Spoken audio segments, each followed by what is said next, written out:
experienced having to undergo kidney transplants and all that happened during that period in his life. So, Peter, what are the chances of living again and living your normal life after you've had kidney transplants? I'm asking you this question because I know I've heard one or two cases whereby, some people have transplants, it is successful, it is fine, they come out and they feel well, but after a period of time, it relapses again. And when it fails again, that second time is usually worse than the first time. Yes, it's like that because a chronic renal failure patient will not live a normal life again. I say that because after undergoing the surgery and the surgery is successful, you'll be dependent on some drugs, medicines called immunosuppressants. Okay. That is because the kidney, the renal patient just got, will forever remain how do I put this, a foreign body, a foreign organ in your body, and you have to be dependent on immunosuppressant, which will fight down your immunity, so as not to fight off the new kidney you just got. Immunosuppressant. Yes, immunity suppressant, immunosuppressant. So according to the surgeon who performed my surgery, he actually told me that I cannot live a normal life again, and that I cannot afford to miss my medicines.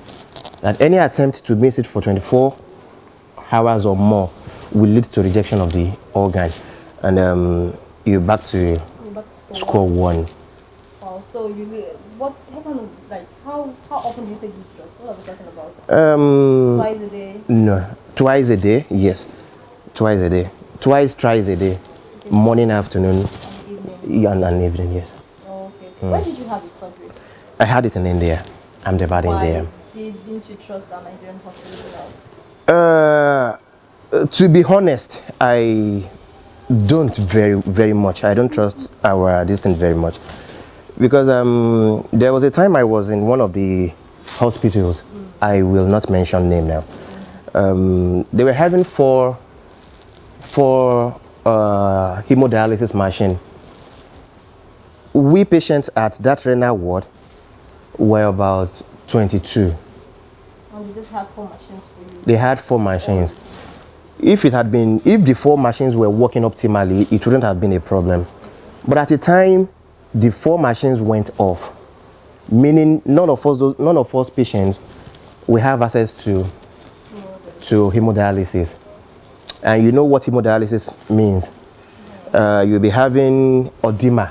There's this thing they call edema. When urine fills your system, you'll be having swollen legs, swollen hands, face, lips. They need to evacuate. And that's what the machine does. And that is what the machine does, evacuating the toxins, urine, all those things from the system, freeing the system from which is what the kidney does anyway. Yeah. So in the absence of the kidney functioning optimally, they make use of the hemodialysis process to get rid of the toxins from the system.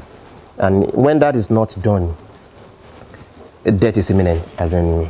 I understand. So, who was your donor and why? My mom. Okay. My mom was a donor. Why was because... Can anybody give you their kidney? No, not anybody. Okay. Not anybody. The donor has to go through a lot of tests. They call some matching tests, matching the donor and the patient together. Maybe they have which I think seems to be the most important. Then getting the donor is even more difficult than getting the money, because nobody wants to go through such processes, and it makes it very difficult, But my mom wouldn't want me to die, and she said she'd rather die in my place, and she volunteered. So she gave you one? She gave me. And she's fine? She's doing very well. Very, very well, yes. Wow. That's such an good. And you're fine now. Anything different about your life, your lifestyle? My lifestyle. Are there foods you don't eat anymore? Sure. There are foods I don't take. There are things I don't. There are things I don't take. Are there activities you cannot? Yes, I can. I am not physical again. I don't do physical activities again. Like You just live an easy life now. Very easy life, very, very easy life. Because how do I put this? Anything that will make the blood pressure to rise, I have to avoid, because when the blood pressure goes up, the kidney suffers. And I've just been given a new lease of life. I don't want to mess it up again. Good, you're making good use of it. So what would you say to anyone out there now who is going through what you have gone through? What would you tell them? To people going through the renal failure phase of their life now, the most important thing they need to do is have faith, because without faith you cannot achieve a single thing. I know of people who are millionaires, who doesn't have to go here and there seeking for funds to perform the surgery, and who yet didn't make it.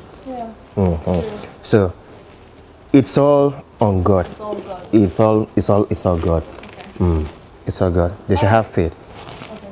Thank you so much, Peter. It was nice having you. I mean, you wouldn't have so many people coming to share this kind of experience with you, so we appreciate that. You're welcome. It's going to be hard, but try to relax. Be strong for yourself and for your loved ones, for your family, and hope for the best. Thank you for watching this episode of Chit Chats, the Classroom. Well, Chit Chats, the Classroom is a platform for sharing true life stories. Visit www.chitchats.blogspot.com for more. Also follow us on social media and let the conversation continue. We are at Chit Chats TV across platforms, Facebook, Instagram, and Twitter. You could also watch these videos on YouTube. Just log on to YouTube and search Chit Chats TV.